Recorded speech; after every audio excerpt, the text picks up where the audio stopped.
पहले दिन से पीटीआई का मौक़िफ़ था कि फॉरेन फंडिंग नहीं है। आज इस इलेक्शन कमीशन ने, जिससे हमें कोई तवक्को ही नहीं थी, सच्ची बात है, ये भी सारा कुछ करके ये भी इसी नतीजे पे पहुंचे हैं कि फॉरेन फंडिंग नहीं थी। खतरा सियासी जमातों को सिर्फ एक होता है और वो ये होता है कि वो अवाम में अपनी पॉपुलैरिटी खो दें। ये खतरा PMLN और पीपल्स पार्टी को है, जो आज अवाम में निकल, बेचारे बर्गर तो बाहर खड़े होकर खा नहीं सकते, बाकी उन्होंने क्या सियासत करनी। तो जरा फजल रहमान साहब की फंडिंग जब आप निकालेंगे तो तब आपको पता चलेगा फॉरेन फंडिंग क्या हो। कि आप सब लोग जो पाकिस्तान में लोग देख रहे हैं, ये बेवकूफ़ नहीं है। कोई भी बंदा जिसने इलीगल फंडिंग करनी है वो बैंक के थ्रू नहीं करता। For example Osama bin Laden ने जो पैसे नवाज शरीफ को दिए थे, वो बैंक के थ्रू नहीं दिए थे, वो बैंकों में पैसे भर के दिए थे। अगर आपने इलीगल फंडिंग करनी है, वो लोग डॉलरों में बैगों में भर के देते हैं। हम ये काम नहीं करते। ये काम जरदारी साहब का, नवाज शरीफ का, इन लोगों का रहा है। अल्हम्दुलिल्लाह एक और जो इन्होंने हवा बनाया था वो निकल गया। PTI पाकिस्तान की वाहिद जमात है जो प्रॉपर पब्लिक फंडिंग करती है। PTI के अलावा कोई और सियासी जमात फंडिंग नहीं करती, बाकी ने स्लेट रखे हुए हैं। ये जो केस था ये 2008 और 2013 के दरमियान की फंडिंग का था।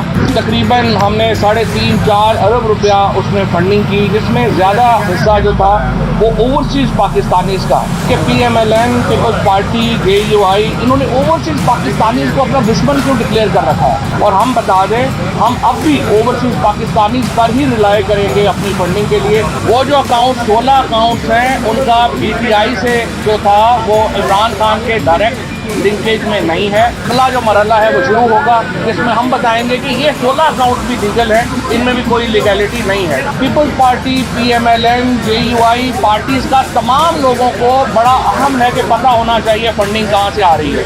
PTI समेत किसी जमात को ये हक हासिल नहीं है कि वो अपनी फंडिंग को आवाम से छुपाए, और ये जो असूल है ये तमाम जमातों पर लागू होता है। PTI का आपने कर लिया, अब हम आपसे उम्मीद रखते हैं कि आप जल्द से जल्द बाकी जमातों की फंडिंग लोगों के सामने लेके आएंगे। हम ये समझते हैं कि ये कन्फिस्केशन भी गलत है।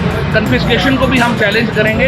ये फैसला आज का दुरुस्त नहीं है। जो 16 अकाउंट जो खुले हैं, जिनमें पैसे हैं, वो सब्सिडरी अकाउंट्स हैं। सब्सिडरी अकाउंट्स को आप कन्फिस्केट नहीं कर सकते। ये जो फैसला है जो मिस डिक्लेरेशन वाला भी है, इसको भी हम चैलेंज करने जा रहे हैं। इन 16 अकाउंट्स में कोई PTI लाहौर का अकाउंट है, कोई PTI बलूचिस्तान का अकाउंट है, जिनमें कोई बड़ी ट्रांजैक्शंस भी नहीं हुई, तो लिहाजा ये एक खोखला फैसला है। अगर किसी में दम है तो let the people of Pakistan decide. Pakistan के अवाम को फैसला करने दें, हुकूमत किसका हक है।